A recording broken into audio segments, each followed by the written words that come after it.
What's up guys, Winston here, and we have a totally different setup here today because we are going to do something different, and that is I'm going to give you tips and tricks on the Galaxy Note 9. Now I've been using this device for over a month now, and I've been looking out for ways to make it much easier to use, and it's highly customizable. So yes, I will be telling you ways to improve your experience with the device.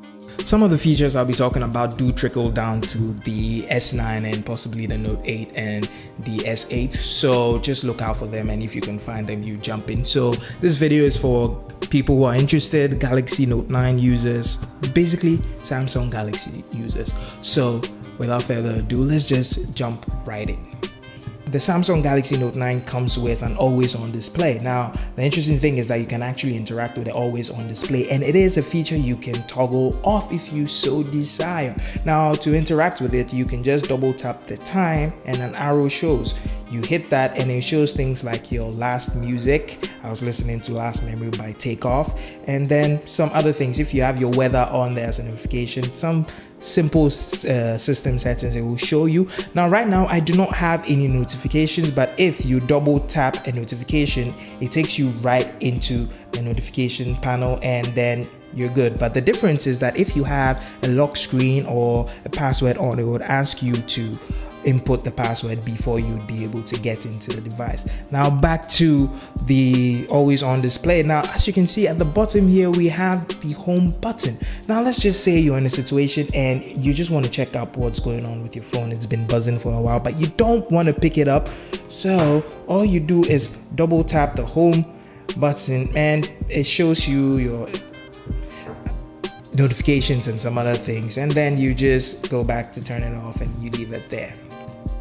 So you're finally into your phone, you've gone past your lock screen and everything, and you want to access your app drawer. Well, you just do that by swiping up and then swipe right, left to explore your apps. There's a search function if you want to search for a particular app that you can't find, and then another way to pull up the app drawer is to just swipe down. But the interesting thing with this device is that it's not a very small device. In daily usage, you want to pull down your app drawer, and if you don't have big hands like mine where I can easily pull it down with my one hand, you would have to hold the device with both hands and pull it down. Well, you can make your life easier. All you have to do is hold the home screen and this pops up. You hit home screen settings at the bottom right, and then you go into a setting that says quick open notification panel.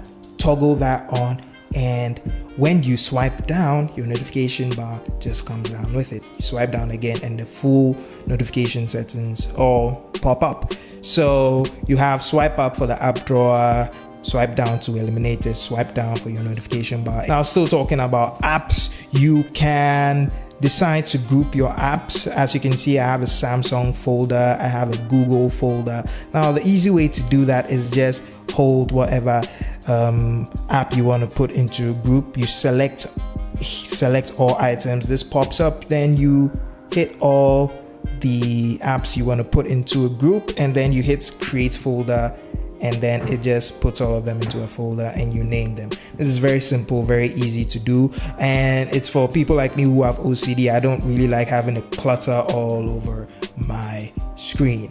Still on with the screen, you go back to your home screen settings, and then you have things like the home screen grid. You can switch between a 4x5, a 4x6, 5x5, or a 5x6. I normally just keep it at 5x5. Depends on your preference, and you just hit apply and you do that. You also have the apps grid, which is either a 4x6 or a 5x6. I normally keep it at 5x6. It's always up to you. Finally, about your home screen is that what if you just couldn't be bothered to pull up the app drawer? Well, the simple thing to do is just go to home screen layout settings in the home screen settings. Now when you tap that, you have only home screen and app screens, or home screen only. If you hit home screen only and you apply, this is what happens. All your apps show up on your home screen. So swiping up does only pop up with your search bar, but it doesn't bring up your apps because your apps are already on the home screen. You just swipe through, and that is a setting some of you might like.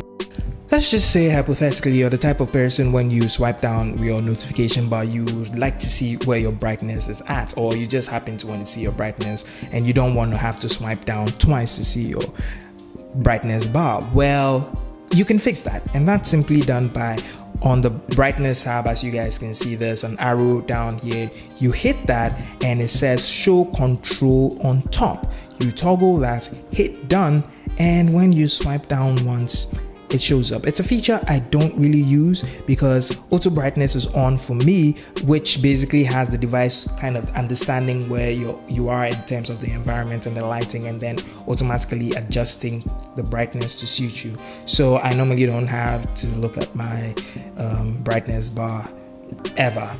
I don't really look at it, but if it's a thing for you, yeah. So that's it for today. Next time we'll be diving into this wonderful display and some settings and features and things you can do to make the display unique or more interesting for your use. You guys can let me know in the comment section what other features, what other things you would like to be able to do, or ask me questions about what the device can do. Hopefully the coverage of this series will encompass the entirety of all the features this device has. It has a lot of features for $1,000 phone. Yes, it has a lot of features. So I'll catch you guys in the next one. Peace.